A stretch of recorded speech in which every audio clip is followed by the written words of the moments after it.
नमस्कार जय जगन्नाथ शुभ सकाळ आज हूँ मे 16 तारिख शनिवार आसतु आज गुरुत्वपूर्ण खबर देखा आपण भल पाइबा स्वरूप गोटे गोटे लाइक निश्चय करदे। आज प्रथम खबर एसआईआर को नहीं बड़ सूचना ओडिशा रे आरंभ हो भोटर तालिकार स्वतंत्र संगठन संशोधन एसआईआर आसंता 30 तारिख घर घर बुली तथ्य संग्रह करेंगे बीएलओ बूथ स्तरीय अधिकारी एने सांबादिक सम्मेलन में सूचना देइछंती राज्य मुख्य निर्वाचन कमिशन आरएस गोपालन। राज्य में हेबाकु थिबा एसआईआर प्रक्रिया रे 38,123 जन बूथ स्तरीय अधिकारी बीएलओ घरे घरे पहुंची भोटर तथ्य जांच करेंगे। सेमानंकु सहयोग करिबा पई राज्य रे विभिन्न राजनीतिक दल तरफ 27,723 जन बूथ स्तरीय एजेंट बीएलओ नियोजित होइछंती। एसआईआर पई प्रस्तुति प्रशिक्षण मुद्रण कार्य चलित मास 20 तारिख 29 तारिख पर्यंत चलिब। चलित मे मास 30 तारिख जून 28 पर्यंत बीएलओ माने घर घर बुली एसआईआर संपर्कित तथ्य संग्रह करेंगे। जून 28 सुधा भोटर मानकर पोलिंग बुथ पुनर्गठन प्रक्रिया सरिब। जुलाई 5 तारिख रे चिठा भोटर तालिका प्रकाश पाइब। परवर्ती खबर अफगानिस्तान विपक्ष टेस्ट दिनिकिया श्रृंखला 19 रे भारतीय दल घोषणा। अफगानिस्तान क्रिकेट दल जून रे भारत गस्तरे आसिबो। एई गस्तरे घरोई भारत विपक्ष अफगानिस्तान एकमात्र टेस्ट एवं 3 मैच दिनिकिया श्रृंखला खेलिबो। परवर्ती खबर अफगानिस्तान विपक्ष टेस्ट दिनिकिया श्रृंखला 19 रे भारतीय दल घोषणा। अफगानिस्तान क्रिकेट दल जून रे भारत गस्तरे आसिबो। एई गस्तरे घरोई भारत विपक्ष अफगानिस्तान एकमात्र टेस्ट एवं 3 मैच दिनिकिया श्रृंखला खेलिबो। उभय श्रृंखला पई भारतीय टेस्ट और दिनिकिया दलर घोषणा चलित मास 19 रे कराजिबो।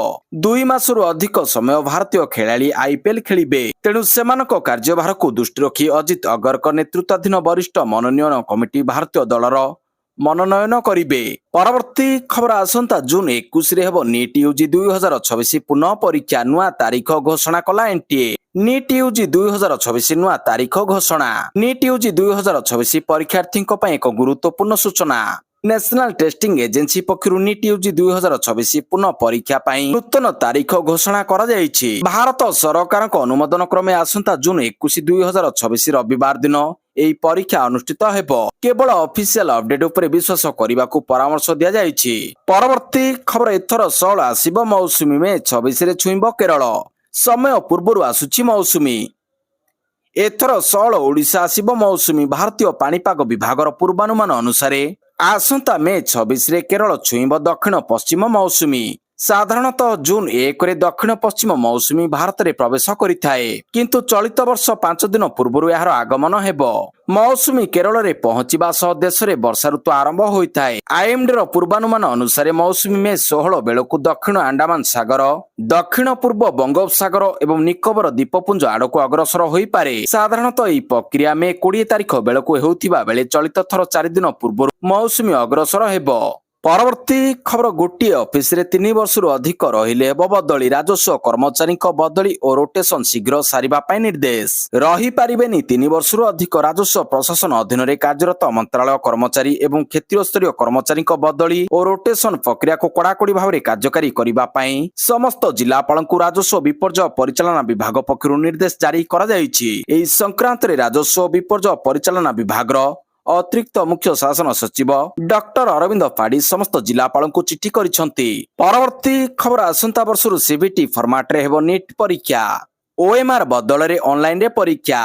माफिया पई जणे मेधावी भविष्यत जेपरि नष्ट न हेउ, कौनसी छात्र छात्री अन्याय न हेउ ताहा सरकारक लक्ष्य। एथिपई बातिल करा जायछि परीक्षा। नीट यूजी 2026 परीक्षा बातिल हेबार किछि दिन परे एपरि कहिसंती केंद्र मंत्री धर्मेंद्र प्रधान। नीट रे स्वच्छता आनिबा पई बड़ पदक्षेप नेइछंती। आसंता वर्षरु नीट परीक्षा कंप्यूटर आधारित सीबीटी फॉर्मेट रे कराजिबो। एक सांबादिक सम्मेलन रे से कहिसंती पेपर लीक पई दायी लोकक विरोध रे दृढ़ कार्यानुष्ठान ग्रहण करा जिवो। मेधावी छात्र छात्री स्वार्थ को दृष्टि रखी एई मासरे होइतिबा परीक्षा बातिल करा जिबार निष्पत्ति निया जायछि। परवर्ती खबर लोकंक भिड़ जोगु तेलर 85% चाहिदा बढ़िछि। 13 दिन पई तेल गच्छित अछि। आगकू 13 दिन पई तेल महजूद अछि कहिले जोगाण मंत्री कृष्णचंद्र पात्र। राज्य रे पेट्रोल और डीजेल अभाव नाही। राज्य में तैल संकट को नहीं लोकसभा भवन में बसिथिला गुरुत्वपूर्ण बैठक। जोगाण मंत्री अध्यक्षतार तैल कंपानी वरिष्ठ अधिकारी होइतिला आलोचना। केमिति स्थिति को नियंत्रण करा जिवो आलोचना पर मंत्री कहिथिले ଲୋକଙ୍କ ଭିଡ଼ ଯୋଗୁଁ 50% ଚାହିଦା ବଢିଛି। ଲୋକଙ୍କୁ ନିବେଦନ ପ୍ୟାନିକ ହୁଅନ୍ତୁ ନାହିଁ। ଜାର୍କିନ୍ ଆଣି ଟାଙ୍କିରେ ଭିଡ଼ କରନ୍ତୁ ନାହିଁ। ଡଲାରରେ ସୁନା ତୈଳ ବାହାର ଦେଶରୁ କିଣା ଯାଉଥିବାରୁ ଡଲାର ଅଧିକ ସୁଦୃଢ ହେଉଛି। ପରବର୍ତ୍ତୀ ଖବର ପ୍ରଧାନମନ୍ତ୍ରୀ ନରେନ୍ଦ୍ର ମୋଦିଙ୍କ 6 ଦିନିଆ ବିଦେଶ ଗସ୍ତ 5ଟି ଗୁରୁତ୍ୱପୂର୍ଣ୍ଣ ରାଷ୍ଟ୍ର ସହ ସମ୍ପର୍କ ମଜବୁତ କରିବ। ପ୍ରଧାନମନ୍ତ୍ରୀ ନରେନ୍ଦ୍ର ମୋଦି 6 ଦିନିଆ ବିଦେଶ ଗସ୍ତରେ ଅଛନ୍ତି। 5ଟି ଗୁରୁତ୍ୱପୂର୍ଣ୍ଣ ରାଷ୍ଟ୍ର ସହ ଭାରତର ସମ୍ପର୍କକୁ ଆହୁରି ମଜବୁତ କରିବା ପାଇଁ ଏହା ଏକ ବଡ଼ କୂଟନୈତିକ ପଦକ୍ଷେପ। ପ୍ରଧାନମନ୍ତ୍ରୀ ମୋଦିଙ୍କ ଗସ୍ତ ପ୍ରଥମେ ୟୁଏଇରୁ ଆରମ୍ଭ ହୋଇଛି। ଗସ୍ତର ପ୍ରଥମ ପର୍ଯ୍ୟାୟରେ ପିଏମ ମୋଦି ଆବୁଧାବିରେ ପହଞ୍ଚି ରାଷ୍ଟ୍ରପତିଙ୍କ ସହ ଆଲୋଚନା କରିଛନ୍ତି। ଶକ୍ତି, ସୁରକ୍ଷା, ବାଣିଜ୍ୟ ଏବଂ ପ୍ରାୟ 45 ଲକ୍ଷ ଭାରତୀୟଙ୍କ ପ୍ରବାସୀଙ୍କ କଲ୍ୟାଣ ନେଇ ଆଲୋଚନା ହୋଇଛି। ପରବର୍ତ୍ତୀ ଖବର ପ୍ରଧାନମନ୍ତ୍ରୀଙ୍କୁ ଚିଠି ଲେଖିଲେ ତାମିଲନାଡୁ ମୁଖ୍ୟମନ୍ତ୍ରୀ ବିଜୟ। ତାମିଲନାଡୁ ମୁଖ୍ୟମନ୍ତ୍ରୀ ଶ୍ରୀ ଜୋସେଫ ବିଜୟ ପ୍ରଧାନମନ୍ତ୍ରୀ ନରେନ୍ଦ୍ର ମୋଦିଙ୍କୁ କପା ଉପରେ 11% ଆମଦାନୀ ଶୁଳ୍କ ତୁରନ୍ତ ପ୍ରତ୍ୟାହାର କରିବା ପାଇଁ ଅନୁରୋଧ କରିଛନ୍ତି। ସେ କହିଛନ୍ତି ଯେ କଞ୍ଚାମାଲର ମୂଲ୍ୟ ବୃଦ୍ଧି ଯୋଗୁଁ ରାଜ୍ୟର ବୟନ ଏବଂ ପୋଷାକ କ୍ଷେତ୍ର ଏକ ଗମ୍ଭୀର ସଂକଟର ସମ୍ମୁଖୀନ ହେଉଛି। ପ୍ରଧାନମନ୍ତ୍ରୀ ମୋଦିଙ୍କୁ ଲେଖିଥିବା ଏକ ଚିଠିରେ ମୁଖ୍ୟମନ୍ତ୍ରୀ ବିଜୟ କହିଛନ୍ତି ଯେ କପା ଏବଂ ସୂତା ମୂଲ୍ୟରେ ପ୍ରବଳ ବୃଦ୍ଧି କପଡ଼ା ନିର୍ମାତାଙ୍କ ଉପରେ ପ୍ରବଳ ଚାପ ପକାଇଛି ଏବଂ ଏହି କ୍ଷେତ୍ର ଉପରେ ନିର୍ଭରଶୀଳ ଲକ୍ଷ ଲକ୍ଷ ଶ୍ରମିକଙ୍କ ଜୀବିକାକୁ ବିପଦରେ ପକାଉଛି। ପରବର୍ତ୍ତୀ ଖବର ମହଙ୍ଗା ଭତ୍ତା 2% ବୃଦ୍ଧି। ରାଜ୍ୟ ସରକାରୀ କର୍ମଚାରୀଙ୍କ ମହଙ୍ଗା ଭତ୍ତାରେ 2% ବୃଦ୍ଧି ପିଛିଲା ଭାବେ 2026 ଜାନୁଆରୀରୁ ଲାଗୁ ହେବ। ମୁଖ୍ୟମନ୍ତ୍ରୀ ମୋହନ ଚରଣ ମାଝୀ ରାଜ୍ୟ ସରକାରୀ କର୍ମଚାରୀଙ୍କ ମହଙ୍ଗା ଭତ୍ତାରେ 2% ବୃଦ୍ଧି ବିଷୟ ଘୋଷଣା କରିଛନ୍ତି। ଫଳରେ ସରକାରୀ କର୍ମଚାରୀଙ୍କ ମହଙ୍ଗା ଭତ୍ତା 58%ରୁ 60%କୁ ବୃଦ୍ଧି ପାଇଛି। ଏହା 2026 ଜାନୁଆରୀ ପହିଲାରୁ ପିଛିଲା ଭାବରେ ଲାଗୁ ହେବ। ଏହି ବର୍ଦ୍ଧିତ ମହଙ୍ଗା ଭତ୍ତା ଚଳିତ ମେ ମାସ ଦରମାରେ ନଗଦ ଆକାରରେ ମିଳିବ। ଏହା ସହିତ ପେନସନ ଭୋଗୀମାନଙ୍କର ଟିଆଇରେ ମଧ୍ୟ 2% ବୃଦ୍ଧି କରାଯାଇଛି। ସେମାନେ ମଧ୍ୟ ଅନୁରୂପ ଭାବରେ ମେ ମାସ ପେନସନରେ ଏହି ବର୍ଦ୍ଧିତ ଟିଆଇ ପାଇବେ। ଏହା ଦ୍ୱାରା ରାଜ୍ୟର ପ୍ରାୟ 8.5 ଲକ୍ଷ ସରକାରୀ କର୍ମଚାରୀ ଓ ପେନସନ ଭୋଗୀ ଉପକୃତ ହେବେ। ପରବର୍ତ୍ତୀ ଖବର ଦେଶବ୍ୟାପୀ ଲିଟର ପିଛା 3 ଟଙ୍କା ଲେଖାଏଁ ବଢିଲା ପେଟ୍ରୋଲ ଓ ଡିଜେଲ ଦର। ପଶ୍ଚିମ ଏସିଆ ବିବାଦ ପରେ ବିଶ୍ୱରେ ଅଶୋଧିତ ତୈଳ ଦର ବୃଦ୍ଧି ପାଇବାରେ ଲାଗିଛି। ଏହାର ପ୍ରଭାବରେ ଶୁକ୍ରବାର ଦେଶରେ ପେଟ୍ରୋଲ ଡିଜେଲ ଦର ଲିଟର ପିଛା 3 ଟଙ୍କା ଲେଖାଏଁ ବୃଦ୍ଧି କରାଯାଇଛି। ତୈଳ ଦର ବୃଦ୍ଧି ପାଇବା ପରେ ଦିଲ୍ଲୀରେ ପେଟ୍ରୋଲ ଦର ଲିଟର ପିଛା 94 ଟଙ୍କା 77 ପଇସାରୁ ବୃଦ୍ଧି ପାଇ 97 ଟଙ୍କା 77 ପଇସାରେ ପହଞ୍ଚିଛି। ସେହିପରି ଦିଲ୍ଲୀରେ ଡିଜେଲ ଦର ଲିଟର ପିଛା 87 ଟଙ୍କା 67 ପଇସା ବୃଦ୍ଧି ପାଇ 90 ଟଙ୍କା 67 ପଇସାରେ ପହଞ୍ଚିଛି। ପେଟ୍ରୋଲ ଦର ଲିଟର ପିଛା 2 ଟଙ୍କା 83 ପଇସାରୁ 3 ଟଙ୍କା 29 ପଇସା ପର୍ଯ୍ୟନ୍ତ ବୃଦ୍ଧି ପାଇବା ପରେ କୋଲକାତାରେ ଗ୍ରାହକଙ୍କୁ ପେଟ୍ରୋଲ ଲିଟର ପିଛା 108 ଟଙ୍କା 74 ପଇସାରେ ଦେବାକୁ ପଡିବ। ପରବର୍ତ୍ତୀ ଖବର ପ୍ରଧାନମନ୍ତ୍ରୀଙ୍କୁ ସାକ୍ଷାତ କରିଛନ୍ତି ରୁଷର ବୈଦେଶିକ ମନ୍ତ୍ରୀ। ରୁଷ ସଂଘର ବୈଦେଶିକ ମନ୍ତ୍ରୀ ମହାମହିମ ଶ୍ରୀ ସର୍ଗେ ଲାଭ୍ରୋଭ୍ ପ୍ରଧାନମନ୍ତ୍ରୀ ଶ୍ରୀ ନରେନ୍ଦ୍ର ମୋଦିଙ୍କୁ ସାକ୍ଷାତ କରିଛନ୍ତି। ଡିସେମ୍ବର 2025ରେ 23ତମ ଭାରତ ରୁଷ ବାର୍ଷିକ ଶିଖର ସମ୍ମିଳନୀ ପାଇଁ ଦୁଇ ନେତାଙ୍କ ମଧ୍ୟରେ ହୋଇଥିବା ସାକ୍ଷାତ ପରଠାରୁ ଦ୍ୱିପାକ୍ଷିକ ସହଯୋଗରେ ହାସଲ ହୋଇଥିବା ପ୍ରଗତି ବିଷୟରେ ବୈଦେଶିକ ମନ୍ତ୍ରୀ ଲାଭ୍ରୋଭ୍ ପ୍ରଧାନମନ୍ତ୍ରୀଙ୍କୁ ସୂଚନା ଦେଇଥିଲେ। ପରବର୍ତ୍ତୀ ଖବର ବନ୍ଦ ରହିବ ଅଭିଯୋଗ ଶୁଣାଣି। ମଇ 18 ଓ 25ରେ ମୁଖ୍ୟମନ୍ତ୍ରୀଙ୍କ ଜନ ଅଭିଯୋଗ ଶୁଣାଣି ବନ୍ଦ ରହିବ। ଆସନ୍ତା ମଇ 18 ଓ 25 ତାରିଖରେ ମୁଖ୍ୟମନ୍ତ୍ରୀଙ୍କ ଜନ ଅଭିଯୋଗ ଶୁଣାଣି କାର୍ଯ୍ୟକ୍ରମ ବନ୍ଦ ରହିବ। ପ୍ରଚଣ୍ଡ ରୌଦ୍ର ତାପ ଯୋଗୁଁ ଆସନ୍ତା ସୋମବାର ମଇ 18 ତାରିଖ ଓ ପରବର୍ତ୍ତୀ ସୋମବାର ମଇ 25 ତାରିଖରେ ମୁଖ୍ୟମନ୍ତ୍ରୀଙ୍କ ଜନ ଅଭିଯୋଗ ଶୁଣାଣି ବନ୍ଦ ରହିବ। ପରବର୍ତ୍ତୀ ଅଭିଯୋଗ ଶୁଣାଣିର ତାରିଖ ଜନସାଧାରଣଙ୍କୁ ସମ୍ବାଦପତ୍ର ତଥା ଅନ୍ୟ ଗଣମାଧ୍ୟମ ଜରିଆରେ ଜଣାଇ ଦିଆଯିବ। ଏ ସମ୍ପର୍କରେ ସାଧାରଣ ପ୍ରଶାସନ ଓ ସାଧାରଣ ଅଭିଯୋଗ ବିଭାଗ ପକ୍ଷରୁ ସୂଚନା ଦିଆଯାଇଛି। ପରବର୍ତ୍ତୀ ଖବର ରଥଯାତ୍ରାରେ ଯାଞ୍ଚ ହେବ ଖାଦ୍ୟର ମାନ। ରଥଯାତ୍ରା ସମୟରେ ଯାଞ୍ଚ ହେବ ଖାଦ୍ୟର ମାନ। ସ୍ୱେଚ୍ଛାସେବୀ ଅନୁଷ୍ଠାନ ସହ ବୈଠକ ପରେ ଜିଲ୍ଲାପାଳଙ୍କ ସୂଚନା। ବାହୁଡାରେ ଫୁଡ ଇନ୍ସପେକ୍ଟରଙ୍କ ଦ୍ୱାରା ଖାଦ୍ୟର ମାନ ଯାଞ୍ଚ କରାଯିବ। ବର୍ଷା ସମ୍ଭାବନା ଥିବାରୁ ଖାଦ୍ୟର ବଣ୍ଟନ ବେଳେ ସତର୍କ ରହିବାକୁ ପଡିବ। ରଥଯାତ୍ରା ଦିନ ଶ୍ରୀମନ୍ଦିରରୁ ମାର୍କେଟ ଛକ ଯାଏଁ ରନ୍ଧା ଖାଦ୍ୟ ବଣ୍ଟନ କରାଯିବ ନାହିଁ। ବାହୁଡାରେ ଗୁଣ୍ଡିଚାରେ ଗୁଣ୍ଡିଚା ମନ୍ଦିରରୁ ବଡଶଙ୍ଖ ଯାଏଁ ମଧ୍ୟ ରନ୍ଧାଯିବ ନାହିଁ। ପରବର୍ତ୍ତୀ ଖବର ଏୟାର ଇଣ୍ଡିଆର 26,800 କୋଟି କ୍ଷତି। ଭାରତର ପ୍ରମୁଖ ବାହକ ଏୟାର ଇଣ୍ଡିଆ 2025-26 ବର୍ଷରେ $2.79 ବିଲିୟନ ପ୍ରାୟ 26,798 କୋଟି ଟଙ୍କାର ରେକର୍ଡ ପୂର୍ଣ୍ଣ ବର୍ଷର କ୍ଷତି କରିଥିଲା, ଯାହା ଅଂଶୀଦାର ସିଙ୍ଗାପୁର ଏୟାରଲାଇନ୍ସ ପାଇଁ ଏକ ବଡ଼ ଆଘାତ ଥିଲା ଏବଂ ଟାଟା ଗ୍ରୁପ ମାଲିକାନା ଏୟାରଲାଇନ୍ସ ସାମ୍ନା କରୁଥିବା ଗମ୍ଭୀର ପରିଚାଳନାଗତ ଏବଂ ଭୂ ରାଜନୈତିକ ଚ୍ୟାଲେଞ୍ଜକୁ ଅଙ୍କିତ କରିଥିଲା। ପରବର୍ତ୍ତୀ ଖବର ତେଲ ଭଣ୍ଡାର ଓ ଏଲପିଜି ଯୋଗାଣ ନେଇ ଭାରତ ୟୁଏଇ ମଧ୍ୟରେ ନୂଆ ବୁଝାମଣା।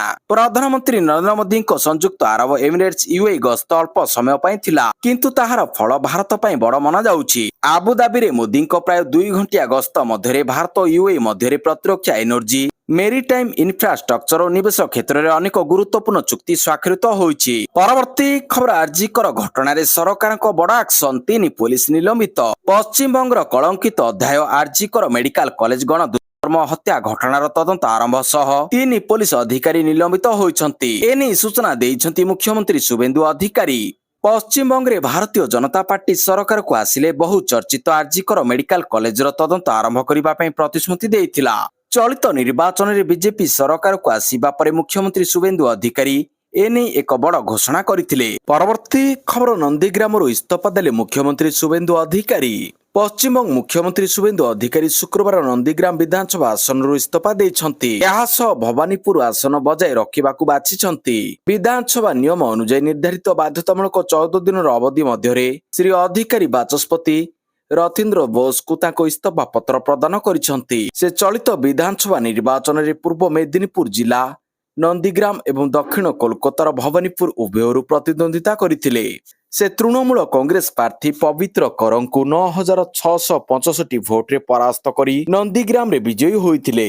भवानीपुर रे से 15105 भोट व्यवधान रे टीएमसी सुप्रीमो तथा विदायी मुख्यमंत्री ममता बनर्जी को परास्त करथिले। परवर्ती खबर NEET paper leak mastermind Maharashtra गिरफ। प्रश्नपत्र प्रस्तुति कमिटी थिला सामिल। नीट लीक प्रश्नपत्र कमिटी मास्टरमाइंड मे 3 रे प्रश्नपत्र लीक घटना जना पड़िबा परे परीक्षा रद्द कर दिया जायछि। राजस्थान रे बिक्री होइतिबा लीक प्रश्नपत्र रे जीव विज्ञान प्रश्न सह समान मेल खाउछि। पूरा प्रकरण रे एनटीए रो कोनोसी वरिष्ठ अधिकारी शामिल नथिबे ताहा कुहा जाई न पारे। आगामी दिन रे आउ किछि बड़ गिरफ्तारी होई पारे। CBI NEET paper leak mastermind PV Kulkarni को गिरफ करिछि। फल मामला रे मोट गिरफ लोकों संख्या 8 को पहुंची जाइछि। परवर्ती खबर पेट्रोल डीजेल खर्च कमाइबाकू सीएमसी रो बड़ निष्पत्ति। सोमवार गाड़ी मना। राज्य रे उपजिछि तेल संकट। गाड़ी रे तेल पकाइबाकू पेट्रोल पंप मानकरे देखिबाकू मिलुछि लोकों भिड़। अवश्य सरकार कहउचंती राज्य रे वर्तमान पई तेल संकट नाही, हेले भी स्थिति रे कोनोसी परिवर्तन आसी नाही। सेपटे सरकारी स्तर रे एई समस्या को एड़ेबा पई पदक्षेप नेबा आरंभ हो जाइछि।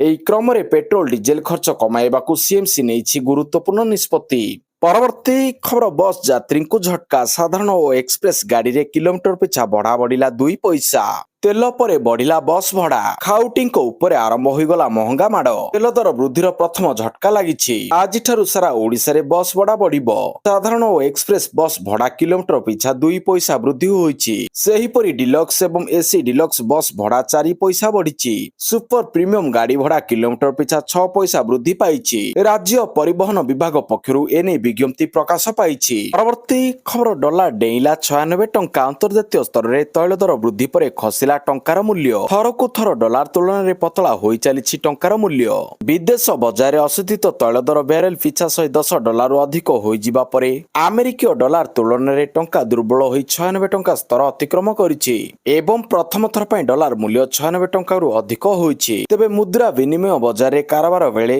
एक समय डॉलर दाम 96 टंका 5 पैसा हो जाइथिला। चलित वर्ष डॉलर तुलन रे टंका 6% रु अधिक दुर्बल होई सारिलाणी। एशियार विभिन्न देश तुलन रे डॉलर तुलन रे भारतीय मुद्रार प्रदर्शन सबुठारु खराब रहिछि।